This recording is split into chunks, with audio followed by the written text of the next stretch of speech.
This is Bob Fitrakis bringing you the other side of the news from WGRN 94.1. I'm here with the other guy. The other guy would be Dan Dougan here at the studio, which we're also, by the way, on WCRS at 98.1 and 93 point. Let's see, it's right there on the wall. 92.7 and 98.3. Thank you very much. That's CRS. We're at GRN and the Green Renaissance. Glad to be here, and we have a guest. Poisoning their brainwashed minds. Oh, Lord, yeah.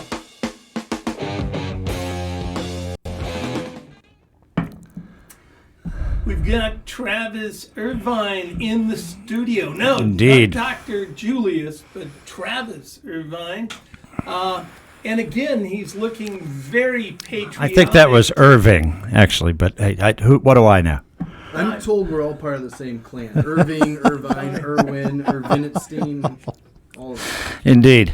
The good doctor is introducing Mr. Irvine, who has made movies, run for political office, actually was the Libertarian candidate for governor in the state of Ohio. Finished third out of four, right? Third out of fourth. Only beat our pal Connie Gladell Newton of the Green Party. Of course, combined, we didn't even get the necessary 3% that the Republicans require both of our parties to have for ballot access for the next 4 years. But I know the Libertarians, we have at least a court case pending on this, because there is there's a case in the Sixth Circuit here in which we are part of out of Tennessee, where the Green Party sued to have 2 tries to meet the minimum.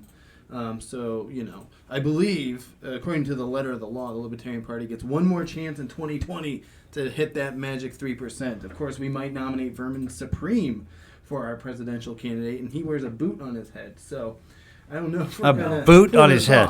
Well, I'm sure the listeners want to know what kind of boot. Yes.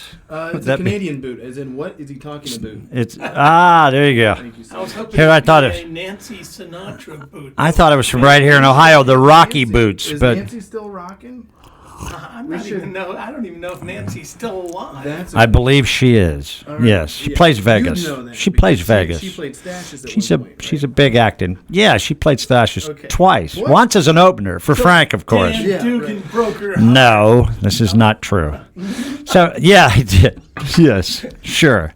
All right, and she went to Jackson. That's what it was. That's right. And then she put her boots on. And you said, She put her "Go boots on ahead and then went to see if Jackson. I care." That's right. So anyway, Travis, you're here to talk about a number of things. I mean, some people are aware of your filmmaking.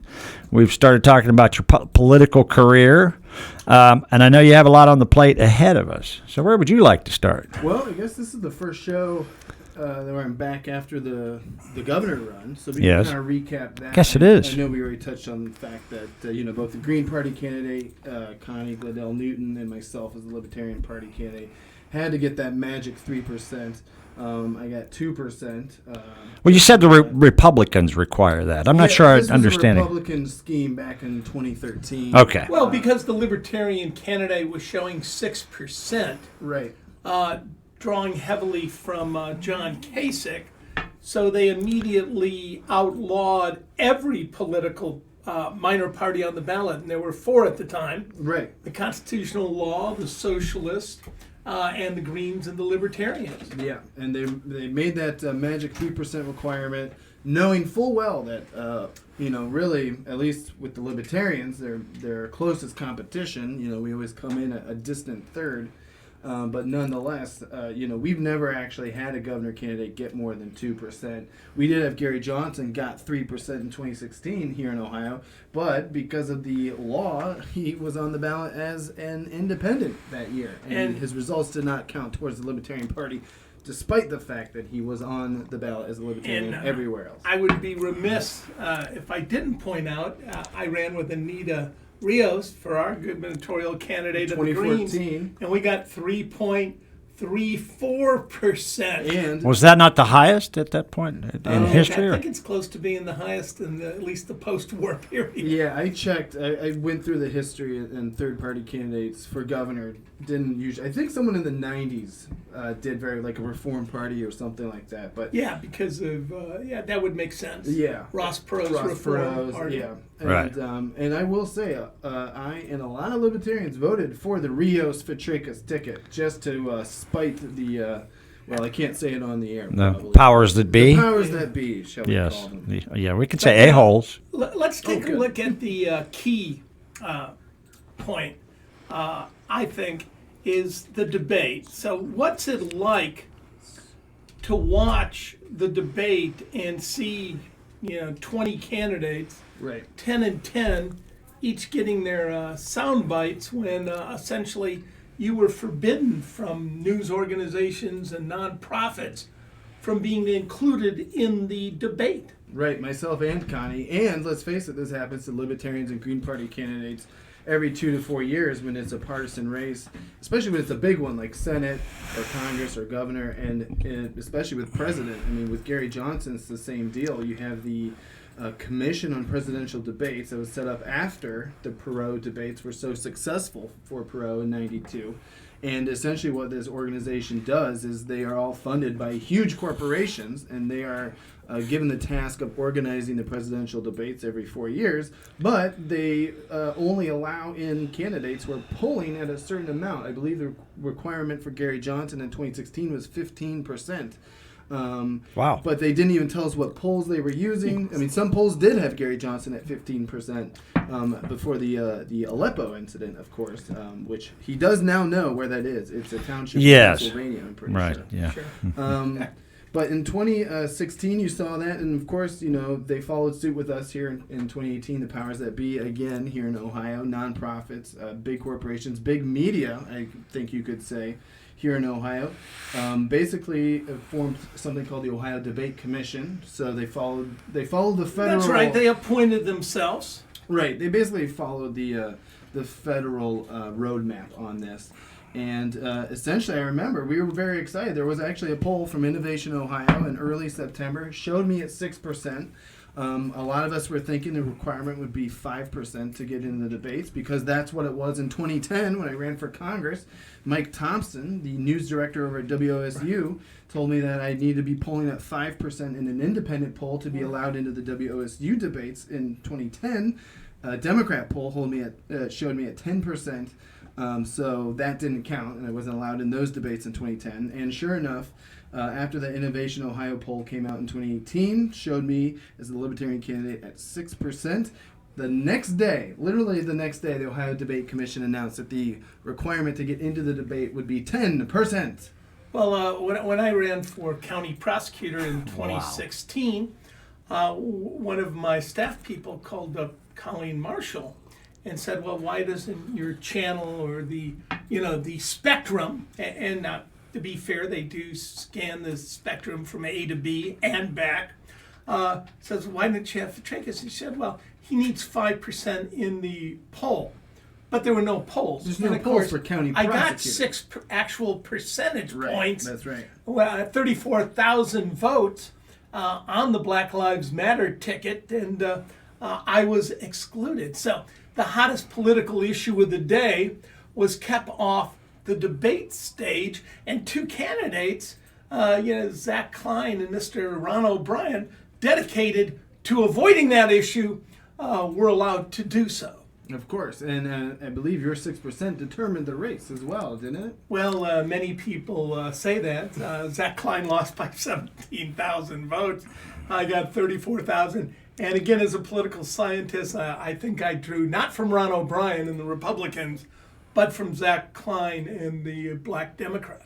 Now that, of course, is always something that third-party candidates have to contend with. A lot of people thought that I was only in the race to steal votes from Mike DeWine to swing the race to Rich Korjak. I thought you were there to make a movie, but that's all right. No. Yeah, you my should have band- got it. That's okay, too, by me. Dan, But anyway. we have discussed this many times off the air. You know full well that my bandwidth I was too busy working on a killer raccoon movie to make Yes. a documentary about There you my go. governor campaign. There I you wish go. we had I the sit bandwidth- corrected again. I wish we had the bandwidth because the things I saw at Tea Party meetings across Ohio was just Right. astounding. The amount Right. of people were, I went in trying to make the case for the Libertarian Party, especially when it comes to finances. On the federal level, obviously, the Republicans, the Tea Party came to power during the Obama years on the deficit issue, and then here comes Trump, and the deficit skyrockets up to $22 trillion now. And then, of course, Hear, hear. on a state level, ECOT is a waste of hundreds of millions of dollars. The Got ECOT that right. scandal. I don't think the Democrats harped on that enough. Mm-hmm. And when I went to all these Tea Party meetings to explain that, to explain how costly the opioid crisis is, to explain why legalizing marijuana and criminal justice reform would save hundreds of millions of dollars while bringing in hundreds of millions of dollars in tax revenue through legal marijuana, or even just medical marijuana, if we could just get that going even better. Then they've botched the rollout on that too, of course. None of these Tea Party people seem to care. The first question I always got was about immigration or the caravan, or Right, of course right. abortion and where I stood on pro-life issues. And that's just how it goes when you go 20 minutes outside of Columbus, Ohio.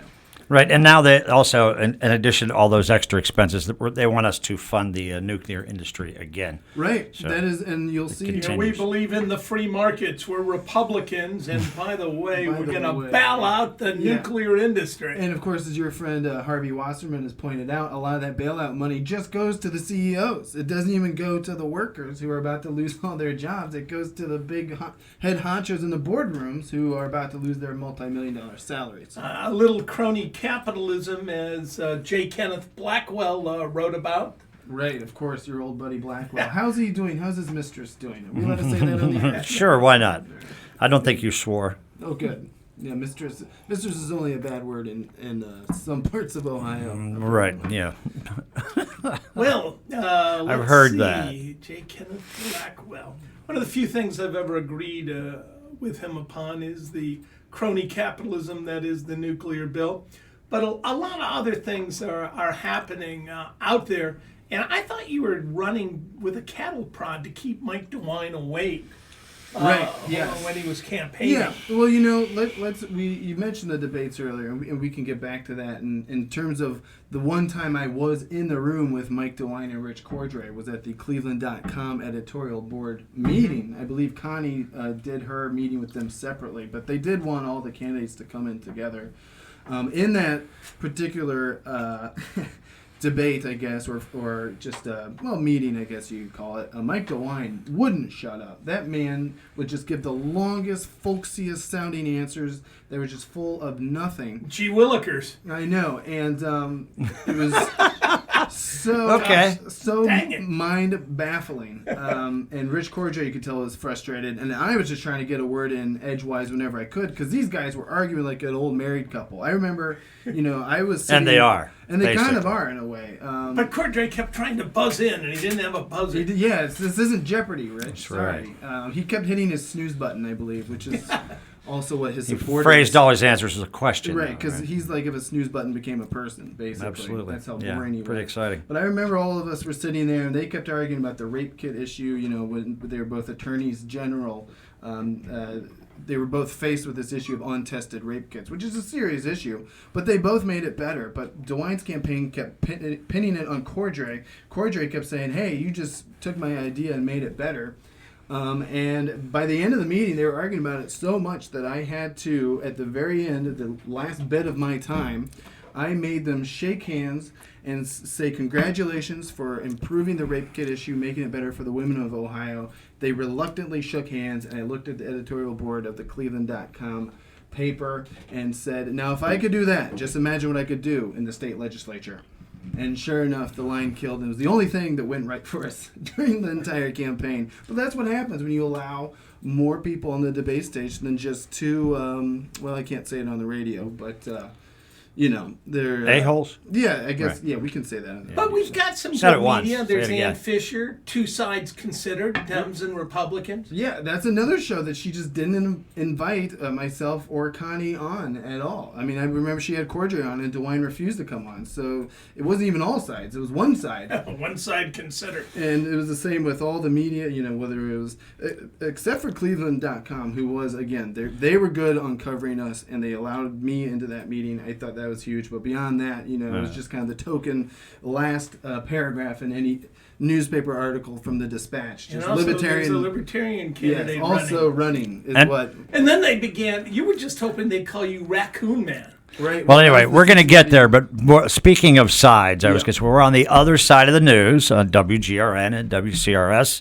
You could be listening or watching us at this point in time. We're talking with Travis Irvine, and we've been discussing politics and his run for governor. We didn't even really discuss much about your Bexley mayoral candidacy, which a film was made. But you have one Raccoon movie and now a second Raccoon movie. Would you like to talk about that instead? Well, that is a good segue into it. Well, we've because been talking about bandits. We could. Cincinnati Enquirer, their article about me did say this gubernatorial candidate has made a movie about killer raccoons, and I did make a movie about killer raccoons in college. We made it for $5,000 with dead frozen raccoons, and myself and all my comedy friends down there at Ohio University. Half shot in Athens, half shot in Columbus. Very proud of College cut-ups. Yeah, incredibly dumb movie. And we actually sold that movie to Troma Entertainment, and you can find it. I checked its availability. It's available on Troma.com, TromaNow.com. They have all their movies streaming. You also can find it on Amazon Prime. And it is called Coons, Night of the Bandits of the Night. And then, of course... Night of the Bandits of the Night. Night of the Bandits of the Night. And they're working with the nuclear industry. Bandits! Absolutely. Absolutely. It all ties in. Yeah, That's right. It's a very, I made it in 2005, so we do have a lot of social commentary in there about 9/11, the Bush administration, things like that. And now the new one is called Killer Raccoons 2, Dark Christmas in the Dark. 2. And we just shot that. There you go. So That's all a great. the Christmas That's a great lights are photo. off in this one. Man, they're all on actually. Look at this guy. Yeah. This one. Like you won a gold medal in that last picture. Yeah. Well, great. silver. I guess bronze is technically what. Bronze. Yeah, that's right. That's right. The bronze. The Raccoon movie is going to be. It's going to be a real hit. I'm very excited about it. We're just wrapping up the visual effects now. Of course, visual effects are a ton of work, as I have learned. Right. But we were finishing our last green screen shots. It was a very ambitious project. I don't know if you guys are familiar with the Under Siege series with Steven Seagal, but Killer Raccoons 2... Bob's a big fan. Okay, it's... Killer They Raccoons kind of look alike, 2, as a matter of fact. Well, they're both Russian citizens now, right? Both the mouthpiece of Putin. Yes, along with DT. Yes. Yeah. And but Steven Seagal made Under Siege 1, which is a fantastic movie on the military boat. Your bad guys are Tommy Lee Jones and Gary Busey. It's great. Then they went and made Under Siege 2. And it's on a train. And it's just, it's the most ridiculous action movie I think I've ever seen. It makes no sense in multiple ways. Your head bad guy's Eric Bogosian, famed New York monologuist. It's just not the same. So I literally took Under Siege 2, I would watch it, pause it, rewrite the scene with raccoons, and then hit play again. And that's how I wrote the script for Killer Raccoons 2. And the entire movie, Killer Raccoons 2, is based on Under Siege 2, Die Hard 2, with some elements of Speed 2. Speaking of banditry. Well, it's parody, sir. It's parody. I get you. Yeah. What about Rambo 2? Didn't that qualify? I forget which one was that. Was that evil Vietnamese people or... He was in Afghanistan. Which one was that? I don't even know. But Under Siege 2 just spoke to me because it's just a movie that is always on TV. I saw it when I was 12 years old. It's very stupid. And as someone who had to watch it, hundreds of times to make Killer Raccoons 2, basically, it gets worse every time you see it. Well, it is inspirational. It's to say the least. You look at it and go, anyone can write a script. You look at better than that. You look at that and say, this movie doesn't have enough raccoons and enough Christmas elements. Which Die Hard 2. How many dead raccoons, by the way? We used 7. For each movie. I remember 7. One had a stand-in. Is that a union thing? A number? 7? Yeah, they're all raccoon actors. The lead one that did the nude scenes, didn't he have a stand-in? We used a coonskin cap for that one. We just waved the tail so it looked like a butt. Yeah, there you go. That'll work. But I will Absolutely. say, it is kind of, people always ask, like, oh, the raccoons, they always assume they're CGI or puppets. It's like, no, they're real dead frozen raccoons. And with, certainly with getting raccoons, everyone's like, well, how'd you do that? And the fact is, in the biology community, dead frozen raccoons are famous for pranks. Biologists play pranks on each other with dead frozen raccoons all the time because in Ohio, especially, when a raccoon is caught, it's a pest. It needs to be exterminated. Right. You're not supposed to Pretty let much. them back out in the wild. Or they take it. Yes, they do. Take So it out. they get killed. And we had a biologist professor friend at Capital University who, when I was explaining to him how I need to get dead frozen raccoons, he was like, oh, I can get you as many dead frozen raccoons as you want. Wow. And What a hookup. We called this guy in Delaware, this fellow named Dirk, who runs a pest control company. And he gave us 7 dead frozen raccoons for the first movie in 2005. Now, of course, we were shooting that one in the August heat of 2005. At that time, it was the hottest summer on record. I believe that record's been broken since then. Pretty warm today. So basically, as we were doing it, the raccoons would get droopier as the shoot would go on, and then we'd have to put them back in the freezer to Droopy raccoons. Yeah, to make sure Darn. it didn't get juicy. Hate when that Because then happens. when they get juicy, that's when you got a real problem. Yeah, right. So Droopy's one thing. Juicy's another. Yes, exactly. So the nice thing is about the sequels that we shot it in the winter time, and I literally called up Dirk again. I was like, hey, Dirk, it's me, Travis. You gave me a bunch of dead frozen raccoons for a movie 12 years ago. And he's like, oh, yeah, how'd that go? And I was like, really good. We're making a sequel. Yeah. So I'm glad we did it. Were any of the original raccoons available at this time? And you're listening to WGRN 94.1. That's right. WCRS 92.7 to 98.3. Or CRS, did I say that? And were any of the raccoons named Rocky? No. Of course not. That would be The flying Any squirrel. characters named Dan, because that's in the Rocky Raccoon song. I'm trying to stay on topic here. Right. Yeah, Rocky Raccoon. No, we gave him fake names for the first movie. I remember we had a big 40-pound mama raccoon. We put a little crown and a pearl necklace on, and we called her Dame Judy Stench. And we were pretty proud of that one. Mm-hmm. But this time around, we had Pippi and we had Skippy were the 2 main raccoons. They wear Santa Claus outfits. And all the other guys are just like little henchmen. And you have 2 Santa Clauses. Costumes. Yeah, we wanted to have a Skippy and a Pippi. Aha. Makes sense. And they're not one's not a stand-in for the other. These are 2 separate. These are, we were 2 Santa Clauses. We made sure not to confuse them. Because, right. But with the little elf henchmen, hench raccoons. Hench raccoons. They were all wearing elf costumes, and they were pretty intermittent. If you watch Under Siege 2, there's like 20, 25 henchmen that Steven Seagal just knocks them out and kills them in various ways. And, when you got a bunch of raccoons in elf costumes, it's hard to tell them apart. So I heard that, of, yes. The general topic Indeed. of the bizarre, what's your thoughts on the Trump camps? The hashtag the Trump camp, Obamacare. What about the Trump camps? It doesn't seem like many of his followers are really worried about detention camps. Right. They just want to make sure that migrants are in them and being treated badly. But they don't have to get anyone soap or toothpaste. who's civil but libertarian should be put in them as well. Yeah, this is one of those things that. But we've got money for tanks in our capital, Right, for, of course. for a celebration of $2.5 which million. we've never seen the likes before. Yeah, this is a bizarre time in America for sure. I thought the Bush-Cheney administration was bad.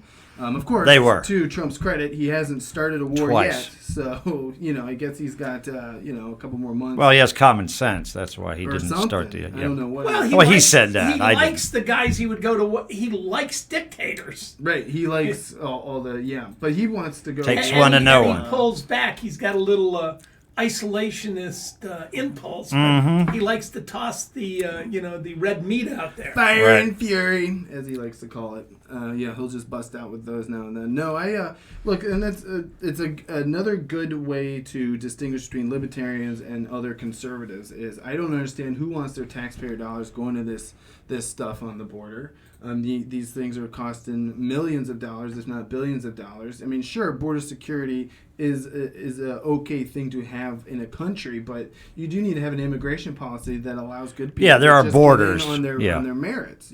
Sure, and many of these people actually have rights under treaties to apply and due process.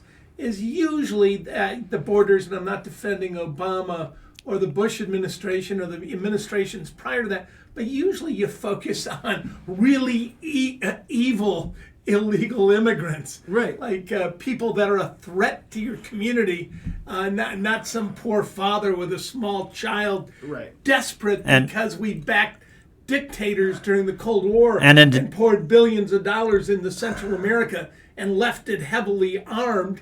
Yeah, absolutely. I mean, you go ahead. the last coup in Honduras was what, 2009?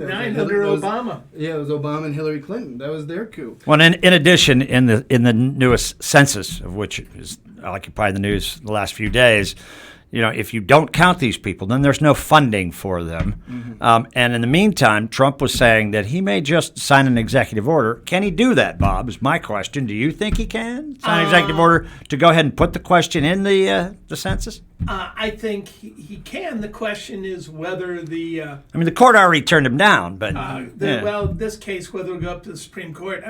I think with the past ruling, the courts will reject that.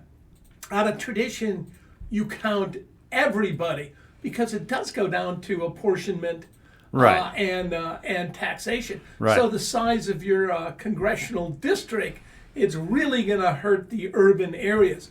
Already, the votes are hurt because the rural areas get a bump in the Electoral College because Right. of the equivalency of 2 senators from every state. Yeah, Gets, sure. No matter what, no matter if you have 500, 600,000 people somewhere in Idaho, you're going to get, or Montana, you're going to get 3 electoral votes.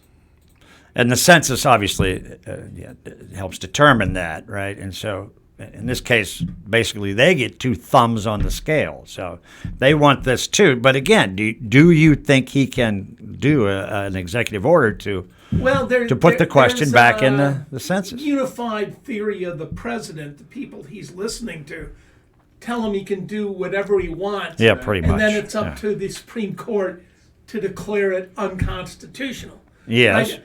They don't sit around and go, is this constitutional Right. or not? Right. And really this goes back to Dick Cheney and David Addison. But what you do is you do it and you don't care. Same thing that the Republicans did to throw the 4 parties off the ballot in Ohio. They knew they would eventually be overturned by the courts, but Right. what matters is, there was no competition. You accomplish your short-term goals, and by not worrying about whether it's constitutional or not, you simply do it, and you don't care whether it's legal or not. Right, and I would be remiss if I didn't point out that just yesterday, on July 4th, a Republican congressman who has a libertarian voting streak Out of Michigan. Justin Amash out of Grand Rapids, he announced that he is going to become an independent. And of course, the reason for this is that, talking about constitutionality, he loves the Constitution. He always abides by it. He votes, almost like Ron Paul, a strict constitutionalist. And Well, their interpretation, but that's sure. fine. Well, That's yeah, fine. I mean, it's a very For liberal what it's worth. interpretation. But sure, he really broke down and actually read the Mueller report. Right, and he Wow. he feels that Congress should at least bring up impeachment to a vote, and if we're doing That's true. this, He was the only one, absolutely for in doing their this, camp. Trump and Trump's son naturally attacked him. He's already got a primary opponent in his Republican primary. By becoming independent, he could almost pull a Bernie Sanders, where it's kind of like, hey, voters of my district, I'm still representing you. I'm still going to be me, but let's go ahead and take this into a 3-way vote here, and hopefully he gets on the ballot as an independent again. I certainly hope he does, because we could sure use him in Congress. If he doesn't, I hope he comes on over to the Libertarian side and runs for president in 2020. Because if not, it's a guy wearing a boot on his head. And some Exactly. interesting- go ahead. No, I was just going to say, and as a sign of joining the Libertarian Party, he's going to start his own library right away. But anyway, what was the boot on the head Well, we reference got, again? I'm sorry. Vermin Supreme Yes. is a man who runs for president every year, specifically in the New Hampshire primary.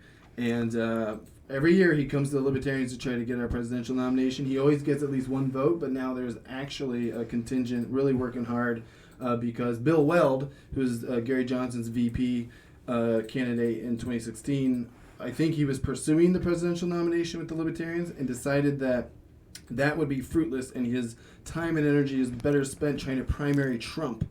to There make you go. Trump a one-term president. So we will see what happens here. as we- One-term president. We have And, 1 minute, so. Yeah, Yeah, just right. 1 minute. The last thing is ICE was on the Coda buses, and the Coda buses also are going to have audio surveillance, one of 7 cities. Any last thoughts on that?